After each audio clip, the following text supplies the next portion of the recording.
Bien, pueden sentarse. Capítulo 28 que ya leyó Samuel.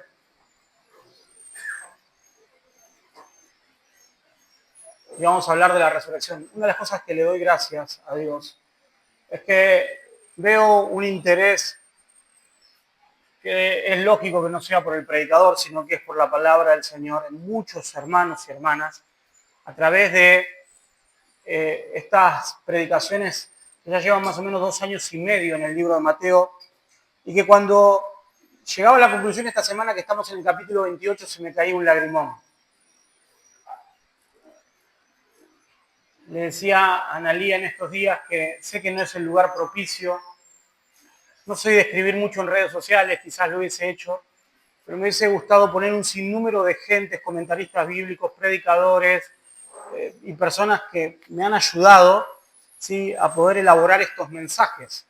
Por supuesto que primordialmente la palabra del Señor, el Espíritu del Señor, pero también en el tiempo de un predicador hay muchas personas, ¿sí?, de la actualidad y del pasado que influyen también a tratar de entender muchas veces textos que son difíciles, tratar de estructurar un mensaje.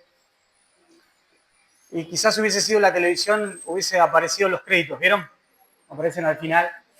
Pero bueno, no es el lugar indicado. Pero se me cayó un lagrimón al ver que ya estamos en el capítulo 28. Una de las cosas que analizaba es que no sé por qué en nuestro calendario de predicaciones, hablo de la iglesia en general, quizás hay iglesias que tienen algún calendario litúrgico, quiere decir que cierta fecha del año predican ciertas cosas, pero si no se tiene igual un calendario litúrgico, tenemos la tendencia a predicar de la resurrección, ¿en qué mes? Según donde caiga, ¿no? Marzo, abril, predicamos de la resurrección de Cristo. Y la resurrección es tan importante, analizaba eso en esta semana, que debe ser un mensaje que debe ser predicado más veces en el año, porque es de vital importancia para el mensaje que nosotros predicamos.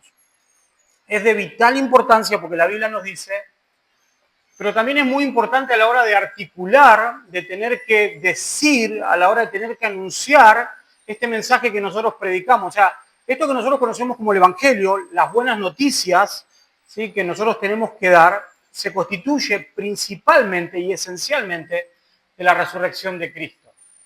Muchas veces cuando nosotros vamos a hablarle a alguien de las buenas noticias, simplemente pensamos en la muerte de Cristo, en lo que Él hizo por nosotros en la cruz.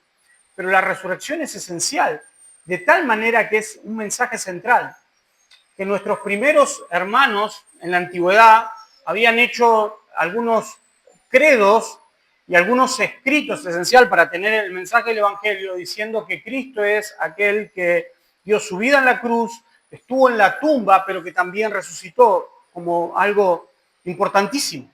Por eso hoy vamos a tocar un texto importantísimo. Hermanos, esto que nosotros llamamos la historia de la redención, a veces utilizamos ese texto demasiado técnico, pero es la obra de Dios en este mundo, queriendo reconciliar todas las cosas consigo. El mensaje del Evangelio que nosotros creemos es que el mundo está separado de Dios, por más que gente en su buena voluntad piensa que está cerca, delante de Dios, porque, no sé, porque tiene buenas actitudes, o porque un día se levantó bien, o porque quiere hacer una oración a la noche a Dios, la gente piensa que está bien. En realidad nosotros sabemos por la palabra que la gente está alejada de Dios, que es enemiga de Dios, y que tiene la necesidad imperiosa de reconciliarse con Dios, y solamente es a través de Jesucristo. Que Jesucristo vino a morir en la cruz del Calvario por los pecadores, como dice Pablo, del cual yo soy el primero, pero Él estuvo en la tumba, también como vimos la semana pasada, y como vamos a ver hoy, resucitó. Eso es importantísimo. Y nos dice la Biblia que en este progreso y en esta proyección de lo que sigue siendo el Evangelio, que no se termina ahí, dice que Él está esperando que su Padre ponga a sus enemigos por estrado de sus pies, de una vez por todas, al final de los tiempos y de esta era, y que mientras tanto Él está siendo nuestro intercesor, de aquellos que creemos, Jesucristo es nuestro intercesor a la diestra de Dios, intercediendo por nuestras debilidades, y que un día va a venir a buscar y inaugurar al fin de los tiempos un reino glorioso, el reino prometido para su iglesia de una vez y para siempre, y que podamos participar de estar con Él para siempre y de poder verlo y de poder admirar su belleza. Yo no sé si vos esperás ese día. Pero este evangelio que nosotros predicamos tiene todos esos condimentos de los cuales algunos es esencial, como la resurrección de Jesucristo. Y como le decía antes, me alegra saber que hay hermanos y hermanas que están atentos a lo que se van a predicar. Y muchas veces me pasa que mientras voy subiendo la escalera en la semana con algún mensaje o estando ya acá, ya me hacen exégesis bíblica. Ya tienen comentarios bíblicos, me muestran algunas anotaciones. Sí, hoy Gustavo me decía, ayer estuve mirando el pasaje, estuve anotando todo esto, ¿puede ser que todo esto esté ahí? Sí. Le digo, lo malo es que no tengo todo el tiempo de predicar todo eso. Pero sí, hay muchas cosas y gracias al Señor ese es un buen ejercicio. Si no lo haces, aliento a que los puedas hacer. De hecho, es una buena presión sobre el predicador, es una linda presión para mí. Saber de que hay hermanos que ya están estudiando, que lo están viendo y eso me da presión también a mi preparación de la predicación de cada domingo. Bien, ya leímos el capítulo 28, del 1 al 10. Vamos a ir dividiéndole por secciones. Yo simplemente voy a hacer una división de estos pasajes de manera muy sencilla para tratar de llevar a una aplicación de la resurrección para aquellos que somos parte de su iglesia, aquellos que somos hijos de Dios. Pero me gustaría dividir del versículo 1 al 4, vamos a ver cómo el cielo interviene, el reino de Dios en medio del reino de los hombres. Vamos a ver del versículo 8 al 10, la fidelidad de la palabra de Dios. Perdón, del 7 al 8, la fidelidad de la palabra de Dios. Y del 8 al 10 vamos a ver la gracia de Dios en el reencuentro con las mujeres y con sus discípulos. Pero vamos a la primera parte, que es el cielo interviene, o el reino de Dios interviene en el reino de los hombres.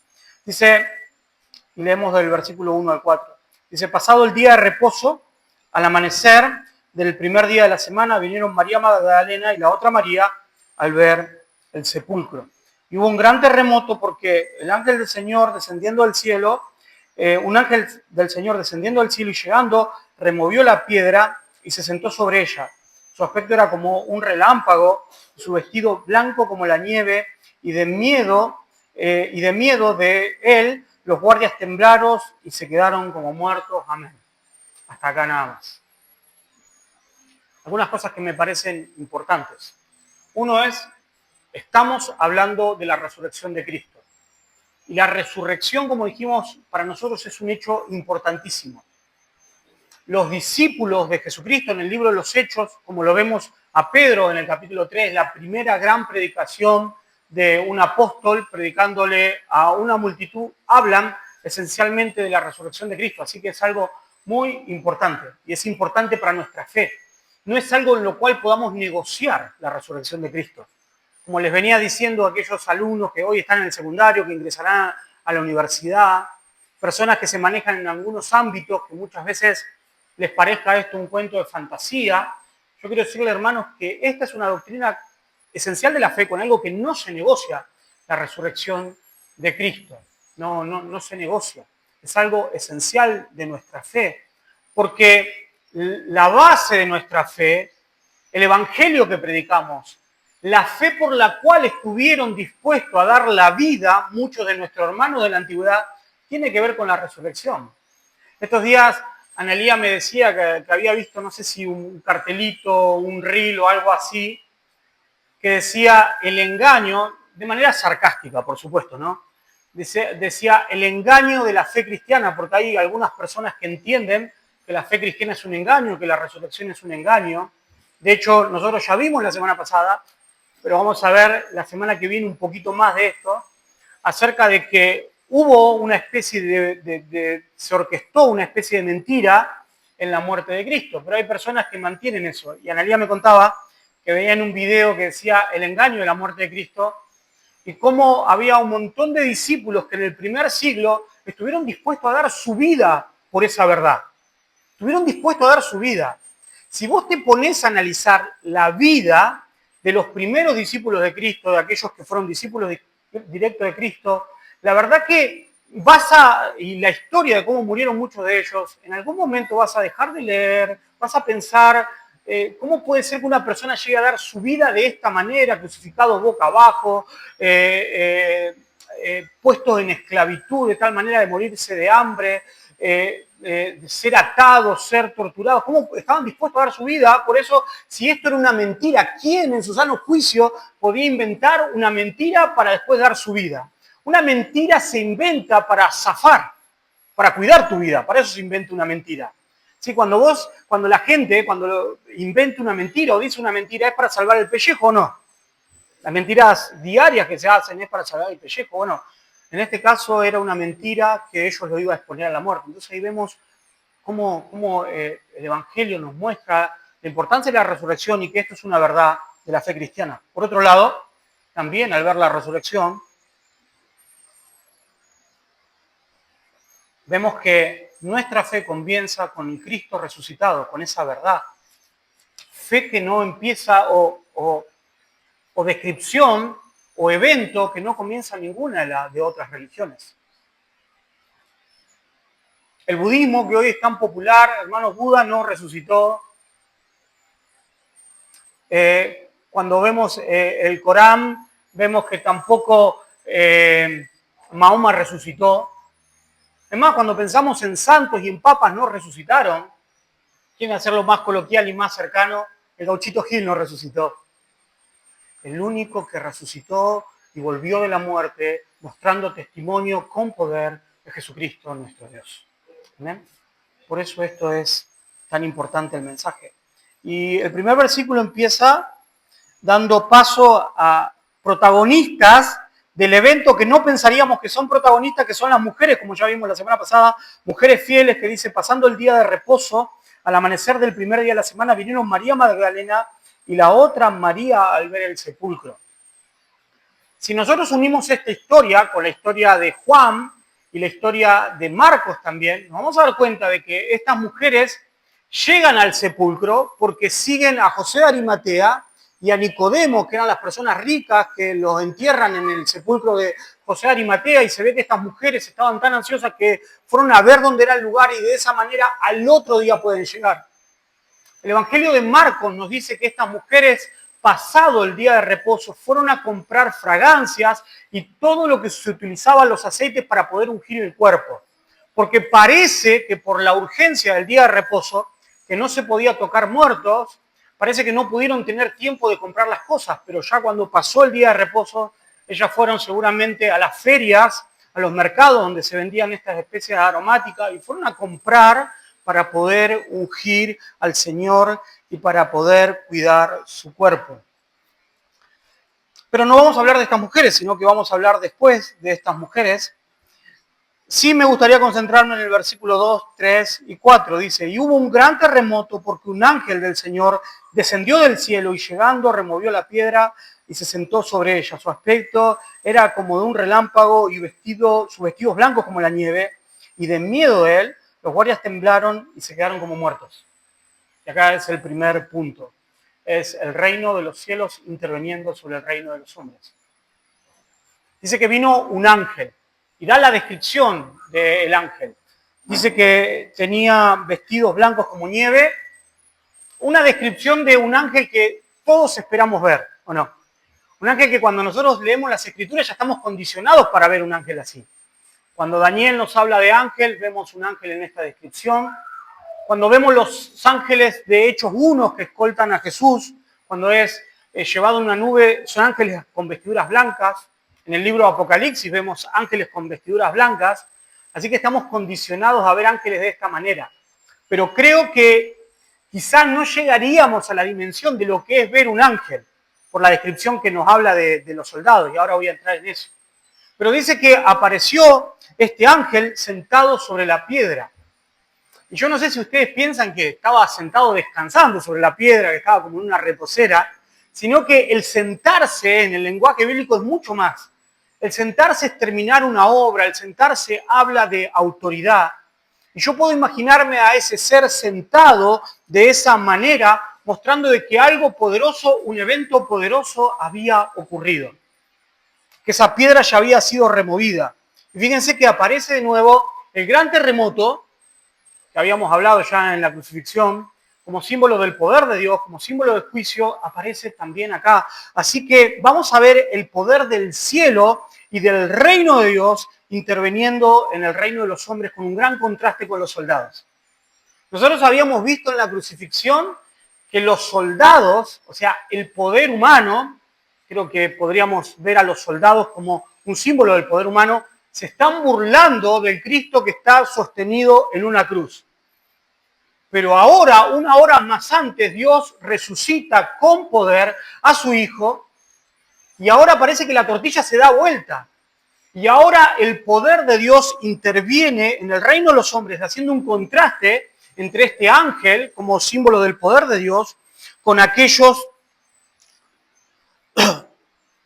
soldados. Miren lo que dice, versículo 4, dice, y de miedo de él, los guardias temblaron y se quedaron como muertos. Si había alguien que usted sabía, si lo miraba a los ojos, en el primer siglo, que era una persona que no iba a tener miedo a nada, eso era un soldado romano. Quiero decirle que si usted miraba a un soldado romano en el primer siglo, cualquiera de nosotros, aún el más valiente que está acá, vos mirabas a los ojos a un soldado romano, automáticamente vos ibas a hacer en el desafío el que ibas a bajar la mirada. Porque un soldado romano era una persona que estaba preparado de tal manera que no le tenía miedo a nada. Era persona cruel. De hecho, hay registros de soldados romanos que eran preparados de muy chicos, tirados en el desierto, tirados en la intemperie, siendo muertos de hambre durante 30 días sin comer nada, en lugares desiertos para forjar su carácter. Era hombres que no le tenían miedo a nada. Pero de pronto acá dice que los miran y miren cuál es su actitud. Dice, y de miedo de él los guardias temblaron y se quedaron como muertos. Esta fue la respuesta al ver a aquel ángel. Ahora, fíjese una cosa, hermanos. Hoy que nosotros vivimos tiempos en los cuales hay un montón de personas que tienen visiones, ¿vieron? De seres angelicales, del cielo, y vienen y la cuentan como nada, ¿vieron? Entonces vieron al vecino al lado. Bueno, fíjense cuál es la verdadera actitud cuando se ve un ángel. En este caso fue miedo. Dice que estaban espantados. Hombres que no tenían miedo a nada, de pronto estaban espantados y cayeron como muertos. Así que ahí vemos al reino de los cielos interviniendo en el reino de los hombres y mostrando un contraste de poder. Los hombres pensaban que tenían el poder, la soberanía y el control de toda la situación de lo que estaban pasando. Ellos pensaban que llevaron a la cruz al Mesías, de que al poner una piedra sellada estaban controlando judicialmente la cosa, de que al cuidar esa piedra estaban controlando. Ahora Dios, por medio de este evento sobrenatural, está mostrando el poder del reino de los cielos sobre el poder del reino de los hombres. Me acordaba del sueño que tuvo Nabucodonosor cuando Daniel tuvo que venir a interpretar el sueño. Y Nabucodonosor pensaba que era un hombre, era el más poderoso de todo el Oriente. Y él se creía era un megalómano, un hombre totalmente poderoso. Y cuando Daniel puede interpretar su sueño, una de las frases que él le dice es: esto es rey para que veas que el reino gobierna, que el reino de los cielos gobierna sobre el reino de los hombres. Y esto es así, hermanos. Y pensaba, al ver este contraste de soldados que muestran este contraste, es hombres de autoridad que tienen miedo cuando el reino de Dios realmente intercede en medio del reino de los hombres, este contraste de autoridad entre uno y el otro. Pensaba en las personas en este tiempo que piensan que tienen control sobre todas las cosas. ¿Vieron? Piensan que están controlando todos. Y pueden ser de distintas formas.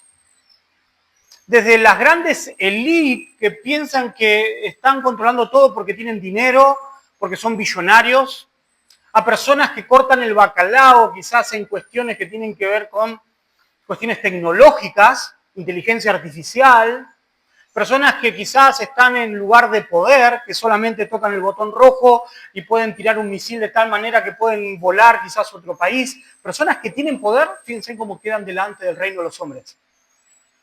De hecho, hay sobradas cuentas en la historia de personas que pensaban que tenían poder y quedaron humillados delante del reino de Dios. Pero aún no solamente pensando en grandes personas, sino en pequeñas personas que conocemos, que piensan que tienen autoridad sobre cosas en las cuales viven, su vida, su salud, las cosas. ¿Vieron? Esas personas que utilizan frases como diciendo yo lo que tengo lo tengo por mí mismo. ¿Vieron? Si yo no voy a trabajar, a mí nadie me... ¿Vieron que hay gente que dice así? De pronto vemos el contraste de autoridad, que realmente el que tiene poder es Dios. Y que todo poder que los hombres piensen tener no es nada delante del poder de Dios. Ese es el reino de Dios. Y si algún día pensás y te desconsolás, porque a veces viene el desconsuelo, por eso Jesucristo dijo, no temáis manada pequeña. A veces pensamos, ¿no?, que somos una manada pequeña y que este mundo es demasiado hostil para nosotros, que vivimos en un mundo en el cual plantea un poder tan grande que nosotros nos sentimos débiles y que muchas veces parecería que el dedo acusador del mundo está sobre nosotros, mostrándonos lo chicos que somos en este mundo, y hasta a veces hay gente que se puede burlar. Hermano, yo quiero decirte una cosa, hermano o hermana. Somos integrantes del gran reino de Dios. El reino que ya fue manifestado con poder en la cruz, en la resurrección de nuestro Señor, pero que espera la consumación de todas las cosas. Que dice la Biblia que aquellos poderosos como estos hombres que cayeron, pero que hoy se burlan de Dios, un día serán avergonzados. Y que, como dice el profeta, le dirán a los montes, caigan sobre nosotros para escondernos de la gran ira del Cordero. Así que, hermanos, el verdadero poder de Dios deja a los hombres como aquellos hombres, con miedo, temblando, casi muertos. Vamos al segundo punto, la fidelidad de la palabra del Señor. Del versículo 5 al versículo 7.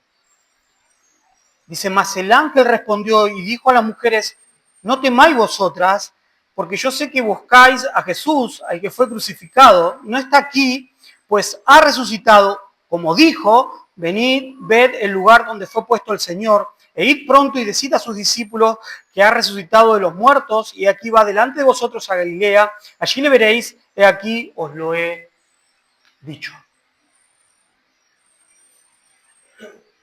Así que ahora dice que el ángel le aparece a las mujeres. Aquellas mujeres, como vimos la semana pasada, eran mujeres fieles, que fueron al sepulcro. Que si bien quizás en su interior no creyeron, no entendieron la resurrección de Cristo, porque quizás su actitud hubiese sido otra, eran mujeres fieles. Escuché estos días decir a alguien que de la misma manera que estas mujeres estaban preocupadas por cuidar el cuerpo de Jesús, porque estas mujeres estaban preocupadas por ir a ungir el cuerpo de Jesús, que estaban en descomposición, estaban preocupadas por el cuerpo de Jesús, de la misma manera nosotros tenemos que estar preocupadas por el cuerpo del Señor. Que hoy ya no es ese cuerpo que resucitó, sino que hoy es la iglesia. De esa misma manera, con ese mismo ímpetu, con esa misma gana, nosotros tenemos que cuidar de la iglesia. Pero ahí estaban esas mujeres fieles. Y el ángel se le aparece a ella y le puse a este segundo encabezado título, la fidelidad de su palabra, porque hay algo que a mí me llamó la atención. Fíjense que el ángel empieza a consolarles, pero empieza a consolarles explicándole la misma palabra del Señor que Jesucristo ya le había dicho. Y la clave está en el versículo 6. Le dice, no está aquí.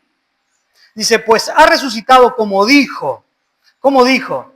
Y en el versículo 5 dice, mas el ángel respondiendo dijo a las mujeres, no temáis vosotros porque yo sé que buscáis a Jesús el crucificado, no está aquí, pues ha resucitado como dijo.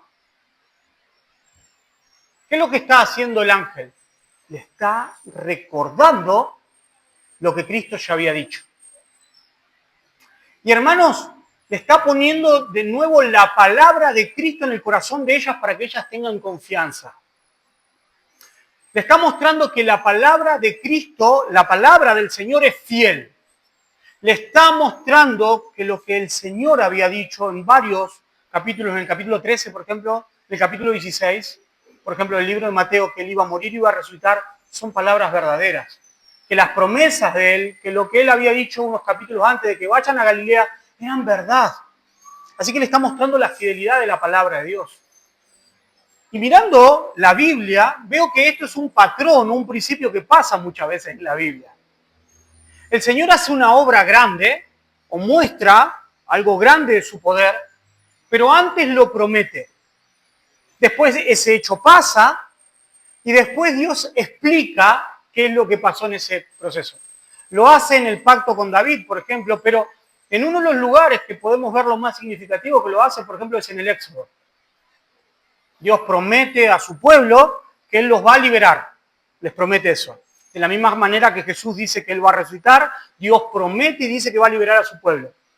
Después produce el hecho poderoso y después, por ejemplo, en el cántico de Moisés, en el capítulo 15 de Éxodo, explica qué es lo que Él está haciendo por medio de esos hechos poderosos. Y lo lleva a su palabra. Y esto es buenísimo, hermanos, porque ¿qué aprendemos a través de esto nosotros? Que la fidelidad está en su palabra. Que Dios ha decidido también, en este hecho que se llama la historia de la redención, de nuestra salvación, es dejarnos testimonio a través de su palabra. Y que lo que nosotros hacemos cada vez que la palabra se predica y escuchamos la predicación, cada vez que vos estás leyendo la Biblia en la semana en tu casa, agarrás un capítulo, un libro de la Biblia para leerlo y tratar de comprender un poco más, de que tus ojos sean iluminados para conocer el plan de Dios, lo que estás haciendo es aplicando el mismo principio, que Dios a través de tu palabra te esté explicando lo que Él ya hizo y lo que Él está haciendo en este tiempo. Él está explicando. Hay un montón de gente que solamente le gustan los hechos, ¿vieron? Le gusta el hecho poderoso. ¿Vieron que hay un montón de gente, usted no sé, escucha por ahí alguna campaña o ve las redes por ahí, simplemente se quedan en el hecho poderoso? Pero hay que tener cuidado muchas veces con el hecho poderoso si no es autenticado por la palabra. Hay que tener cuidado con el hecho poderoso. El hecho poderoso tiene que estar autenticado en la palabra. Por eso el ángel está diciendo que lo que está pasando ahí es lo que Jesús ya les había dicho. Y acá hay un principio importante también para nosotros. Es importante, iglesia, que podamos leer la palabra.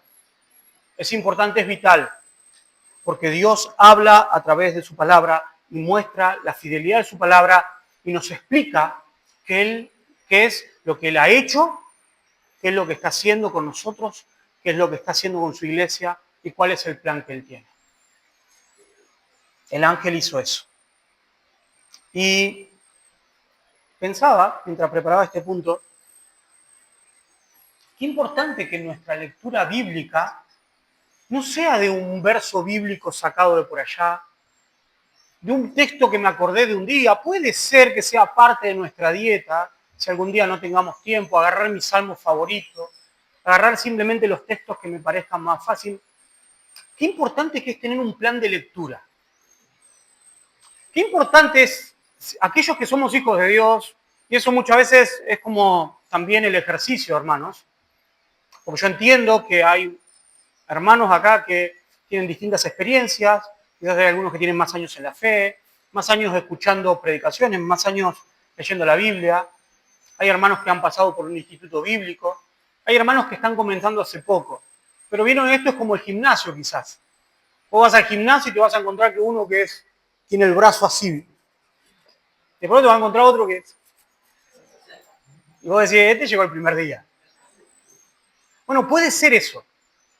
Pero los dos se someten al ejercicio, los dos entienden que tienen que hacer la rutina, porque esa rutina es importante. Bueno, hermanos, esto también sería una demostración de nuestra vida, de nuestra rutina de la fe.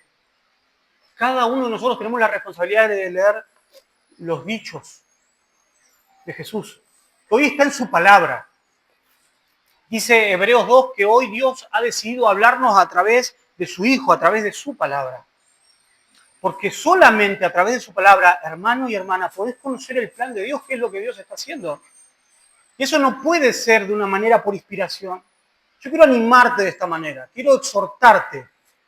No puede ser por inspiración.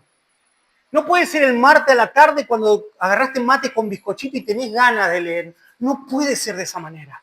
No podés conocer a Dios, su plan de esa manera. Tiene que haber algo diagramado. Tiene que haber algo en tu mente, decir, yo quiero conocer este mes de qué se trata el mensaje de Romanos. Yo quiero conocer en estas vacaciones los evangelios. Quiero conocer un poco más porque el pastor está predicando Mateo, pero quiero conocer también Lucas, Marcos, Juan. Quiero conocer el libro de Génesis, de qué habla. Quiero tener un plan de lectura, no sé, de 2 capítulos por día, de 3 capítulos por día, de 4 capítulos por día, Es de esa manera, hermanos, que conocemos el plan de Dios. El ángel le dijo, Él ha resucitado como dijo, venid y ved el lugar en el que fue puesto. Id pronto y decid a sus discípulos que Él ha resucitado de los muertos y aquí va delante de vosotros a Galilea. Allí le veréis y aquí os lo he dicho. Les recuerda que el Señor le había dicho también, eso era parte del propósito, vayan a Galilea. En el capítulo 26 Jesús le dijo que Él los iba a encontrar, ¿se acuerdan? En Galilea, y ahí lo iba a restaurar. Creo que el final de San Juan es el que más relata esto, pero Galilea es el lugar de intimidad. Jerusalén es el lugar de tumulto. Jerusalén es el lugar de la misión. Jerusalén es el lugar de donde hay mucho ruido. En Jerusalén pasan los colectivos. Pero Galilea es el lugar de intimidad, es el epicentro, es donde empezó todo. Fue el centro base de operaciones de Jesús con sus discípulos. Y ahí Él dice que se va a encontrar de nuevo con ellos, para comenzar todo de nuevo, para restaurarlo. Y esto un poco nos sumerge en lo que va a ser el próximo punto, que es la gracia del reencuentro.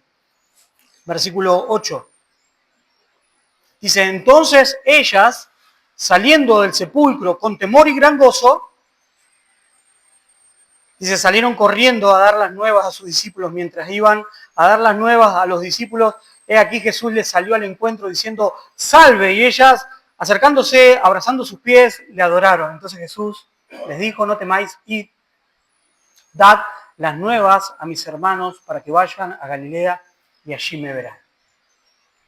Hay muchas cosas en estos 3 versículos, mucho. Podríamos hacer una secuencia por lo menos de 3 domingos de predicación, pero tenemos simplemente unos minutos.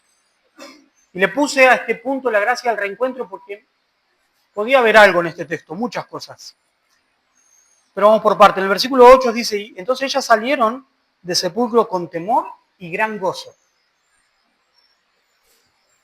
Los soldados cayeron atemorizados, porque esa es la reacción de alguien que no conoce a su Dios.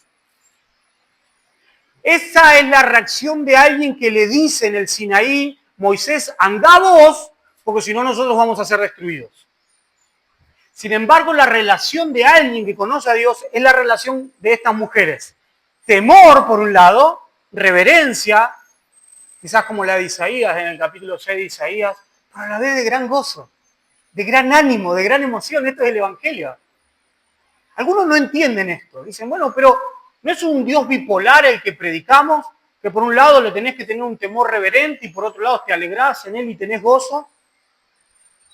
No, esta es la experiencia humana delante de Dios.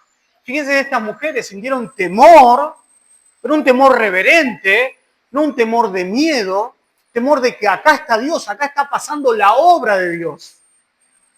Es que la obra de Dios produce ese temor reverente en nosotros. Hermanos, lo que hace Dios en medio de nosotros debe provocar eso. La obra que está haciendo Dios en medio de su iglesia debe provocar ese temor, ese asombro, esa reverencia.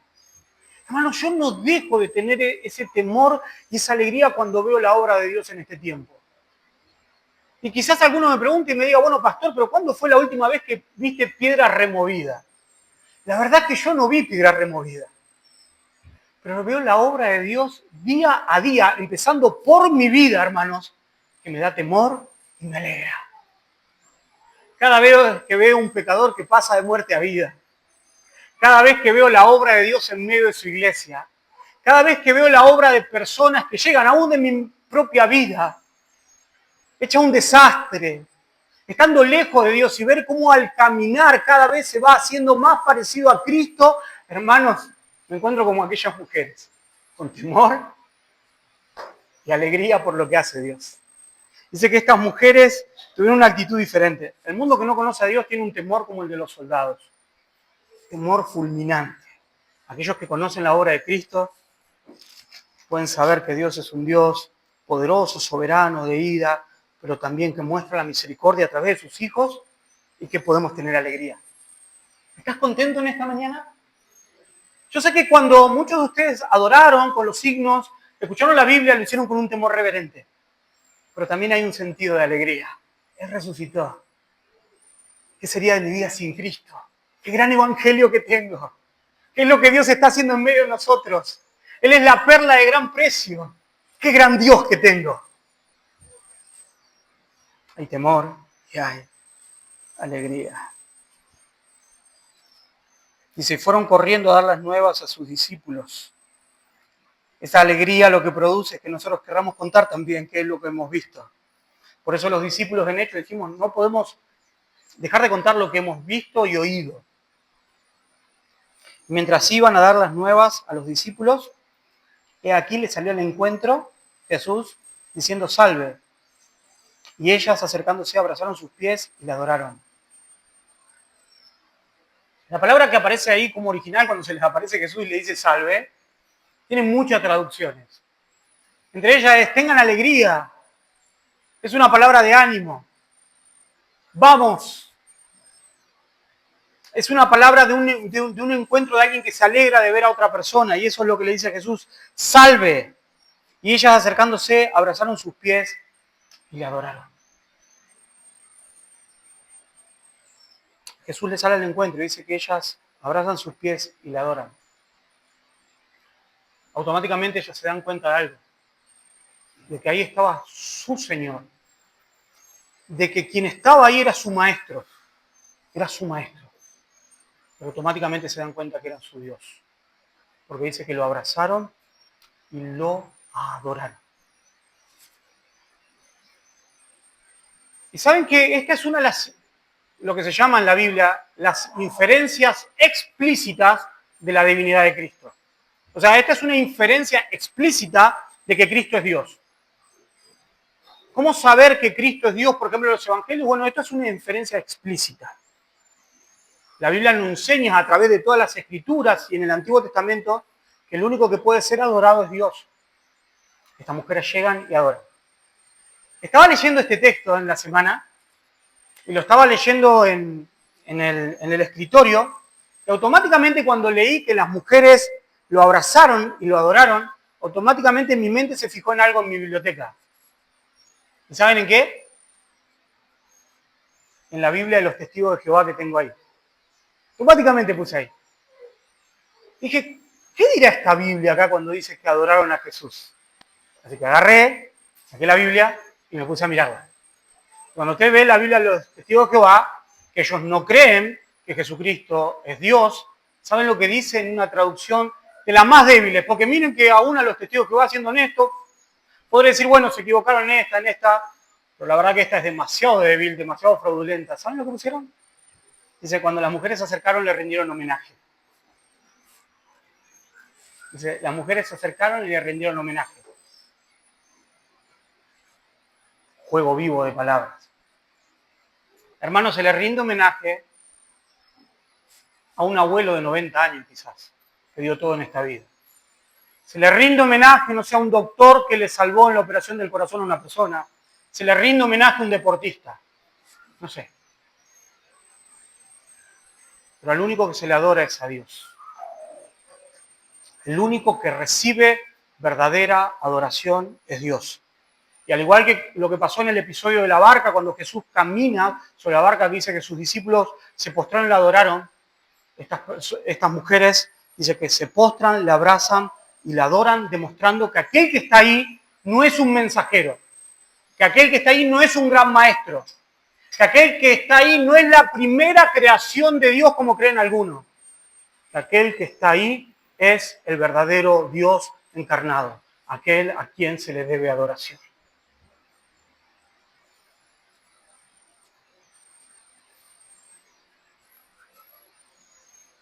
Juan dice claramente en el primer evangelio, en la primera carta de Juan, que quien no cree en esta verdad, por si usted tiene alguna duda y quiere conciliar algo, quien no cree en esta verdad que Jesucristo es Dios, no puede tener salvación eterna. Quien no cree en esta verdad que Jesucristo es Dios y merece ser adorado, no puede tener salvación eterna. Así que estas mujeres se acercan y adoran a Dios. En el versículo 10, ya para terminar, la gracia del reencuentro, entonces Jesús les dijo, no temáis, id y dad las buenas nuevas a mis hermanos, para que vayan a Galilea y allí me verán. Hermanos, Veo una ternura de Cristo el Señor en estas palabras. Veo una gracia restauradora del Señor en estas palabras, que quizás están más desarrolladas al final del Evangelio de Juan, cuando cuentan en profundidad este encuentro que Jesús tuvo con sus discípulos. Pero el ángel le dice que vayan a Galilea, que ahí va a ser el encuentro, y Jesús le dice que vaya a dar esas buenas nuevas a mis hermanos. Y creo, sin temor a equivocarme, por ahí alguien me corregirá, pero creo que no tengo temor a equivocarme, que es la primera vez que Jesús, de manera directa, no de manera indirecta, pero de manera indirecta, se refiere así a sus discípulos como mis hermanos. Vayan y avísenle a mis hermanos que me esperen. Vayan y avísenle a mis hermanos que pongan la mesa, que preparen, que yo quiero estar con ellos, quiero estar con mis hermanos. Es lo que le está diciendo Jesús. Ahora, quizás si a vos te gusta juntarte con tus hermanos, con tu familia, te da alegría, quizás a esta historia le tendrías que poner un componente más, que es que los hermanos con los cuales Jesús se quiere juntar, que le está diciendo hermanos, y que le dice que se va a juntar con ellos, eran aquellos que los habían dejado solos en su peor momento. Eran aquellos que no estaban. En la crucifixión, en el entierro, aparece José de Arimatea, aparece Nicodemo, aparecen las mujeres, pero no aparece ninguno de sus hermanos. De pronto Jesús de una manera tierna y restauradora. Ponete a pensar. Si vos tendrías el mismo poder de Cristo, de transformar las cosas y de estar en un momento de la historia donde vos puedas cambiar todas las cosas y ser el protagonista, y tenés en tu historia de protagonismo la decisión para hacer lo que vos querés, naturalmente, ¿perdonarías a las personas que en tu peor momento te traicionaron y te dejaron solo? Podría adivinar que quizás ni un WhatsApp de Feliz Navidad le mandarías.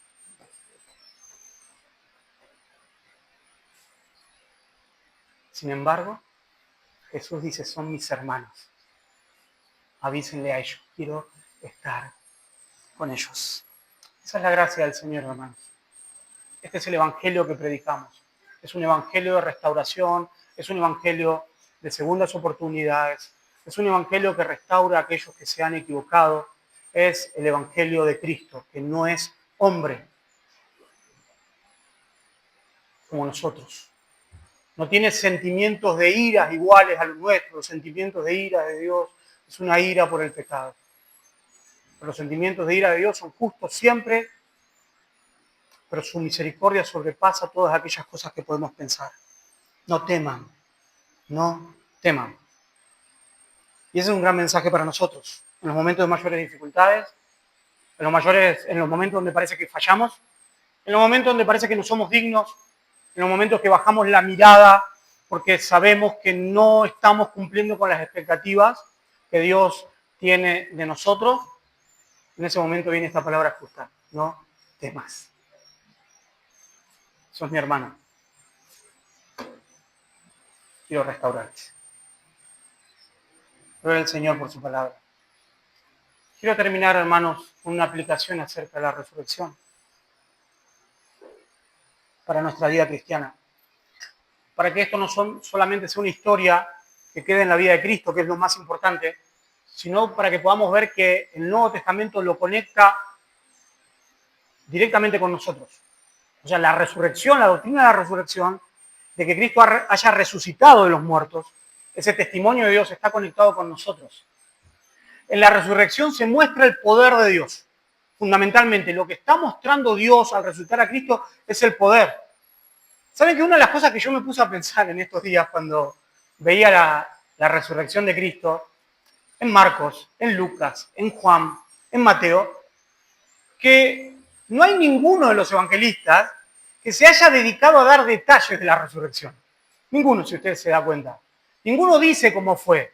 No sé, uno puede imaginarse, ¿no? Y estaba el cuerpo de Jesús y entró una luz y los ojos fueron abiertos y él... Ninguno da esos datos.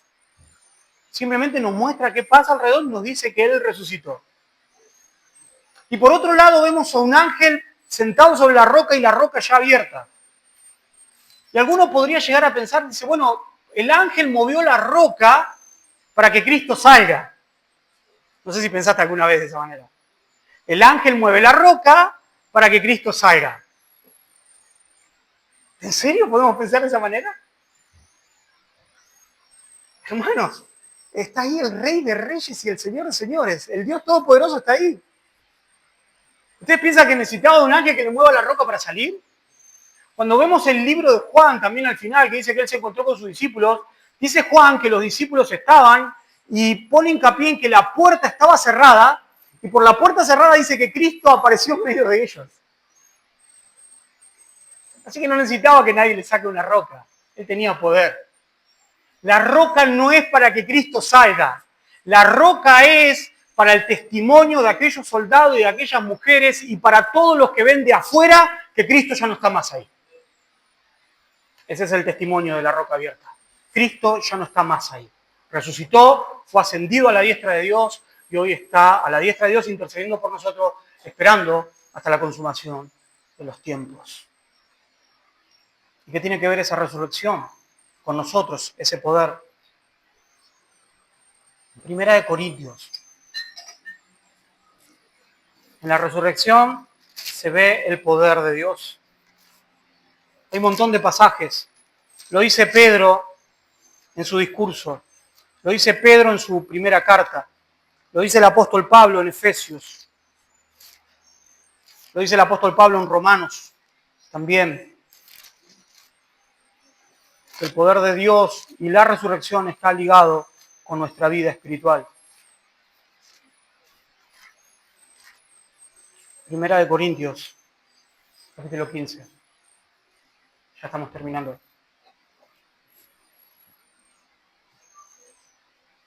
Había algunas personas en Corinto trastornando el verdadero mensaje, algunos diciendo que ya no había resurrección, otros diciendo que la resurrección ya se había producido y que era simplemente espiritual.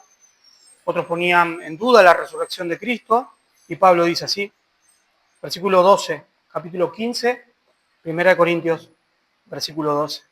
Dice, pero si se predica de Cristo que resucitó de los muertos, ¿cómo dicen algunos entre vosotros que no hay resurrección de los muertos? Porque si no hay resurrección de los muertos, tampoco Cristo resucitó. Y si Cristo no resucitó, vana es entonces vuestra predicación y vana es nuestra fe. Así que vieron que no se puede reconciliar, decir, bueno, puede ser que sea un evento que no pasó. No, si Cristo no resucitó, tu fe es vana. Lo que estás predicando no tiene sentido. Dice, y si Cristo no resucitó, versículo 14, vana es entonces nuestra predicación, vana es nuestra fe. Y si somos hallados falsos testigos de Dios, porque hemos testificado de Dios que Él resucitó a Cristo, el cual no resucitó, si en verdad los muertos no resucitan. Porque si los muertos no resucitan, tampoco Cristo resucitó. Y si Cristo no resucitó, vuestra fe es vana y aún estáis en vuestros pecados. Entonces también los que durmieron en Cristo perecieron. Si en esta vida solamente esperamos en Cristo, somos los más dignos de conmiseración de todos los hombres. Mas ahora Cristo ha resucitado de los muertos, primicias de los que durmieron es hecho. Por cuanto la muerte entró por un hombre, también por un hombre la resurrección de los muertos. Amén. El apóstol Pablo dice que la esperanza que nosotros tenemos, la esperanza cristiana, está basada en la resurrección de Cristo. El último enemigo a vencer es el aguijón de la muerte, aquella sombra de la cual el hombre no se puede sacar de encima, que le lleva años de aprendizaje, que le lleva años de ir a dioses y a deidades para tratar de sacarle esa sombra de temor, que lo lleva a sentarse en el diván de un psicólogo para poder sacar ese miedo al tánatos, como dicen los psicólogos, que es la muerte. De pronto, el apóstol Pablo dice que la muerte y resurrección de Cristo es la gran promesa que nosotros tenemos, es la certeza, es la seguridad que nosotros tenemos de que un día también nosotros resucitaremos y que podremos vencer a la muerte, la hora más oscura de nuestra vida. Dice Cristo, las primicias y después nosotros los que esperamos en Él. Así que la resurrección de nuestro Señor está íntimamente ligada con nuestra fe. ¿Por qué vos y yo podemos tener esperanza? ¿Por qué podemos tener gozo? ¿Por qué podemos saber de que un día vamos a trascender este mundo y que la muerte no tendrá potestad sobre nosotros? Porque Cristo resucitó. Filipenses, para terminar, capítulo 3.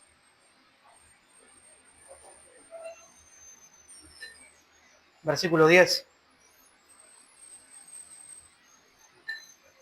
El apóstol Pablo viene hablando de todo lo que él dejó por seguir a Cristo.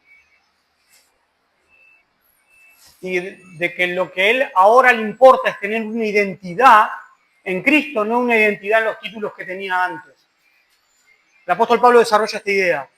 Dice, yo ahora busco una identidad, ser justificado en Cristo, tener una identidad en Cristo, ya que no me identifique fariseo ni nada de eso que era antes. Ahora quiero que mi identidad sea Cristo. Y en este contexto, dice el apóstol Pablo, Filipenses 3, versículo 10, dice, a fin de conocerle y el poder de su resurrección y la participación de sus padecimientos, llegando a ser semejante a él en su muerte.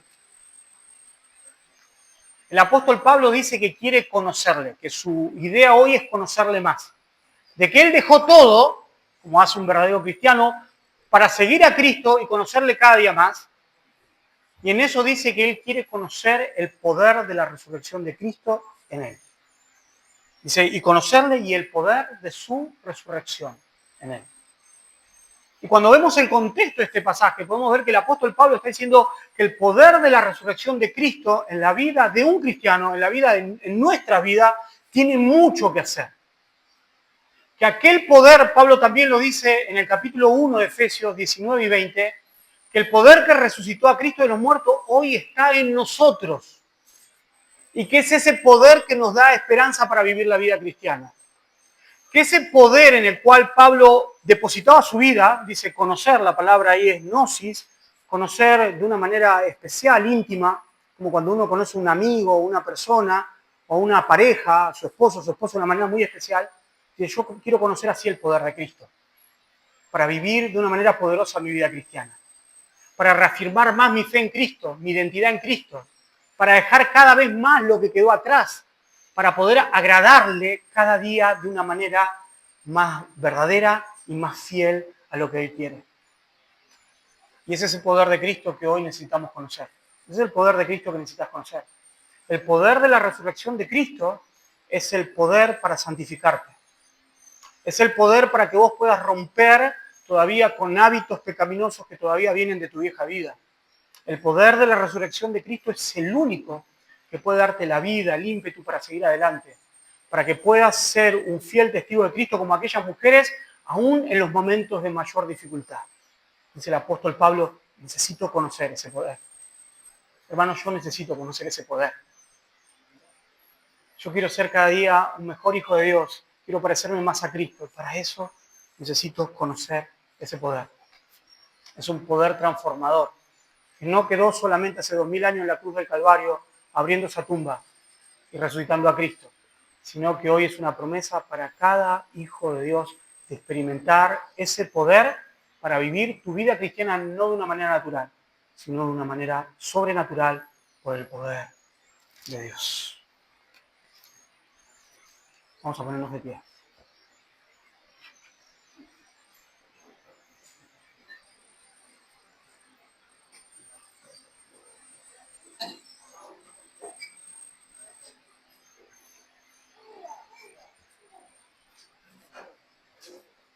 El mensaje de la resurrección tiene que ver mucho con nosotros. Como les dije, Cristo resucitó, es tu esperanza. Es mi esperanza el evangelio que predicamos. Es la esperanza también del poder de cada día, de Él, para poder ser cada día mejores cristianos, permanecer en la fe y no soltarnos de Él. Es ese poder que nos ayuda. Y quizás si hoy estás escuchando este mensaje y tenés la convicción de que no tenés a Cristo y que solamente conoces el mensaje, escuchaste varios mensajes, realmente no tenés ese amor que te manifiesta esta historia bíblica, como por ejemplo esas mujeres que estuvieron dispuestas a dar su vida por Cristo. Hermanos, cuando preparaba este mensaje me preguntaba y evaluaba mi vida